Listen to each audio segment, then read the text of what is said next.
ఎల్లిండమ్మ ఎన్నియల్లో దేవుడెల్లిండమ్మ ఎన్నియల్లో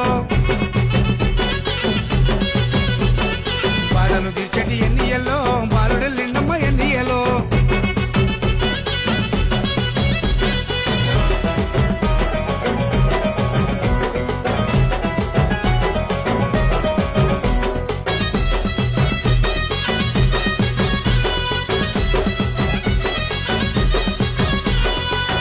కోసమై అడవికి పోయి పుల్లికి వచ్చిన విల్లాలి వీరుడు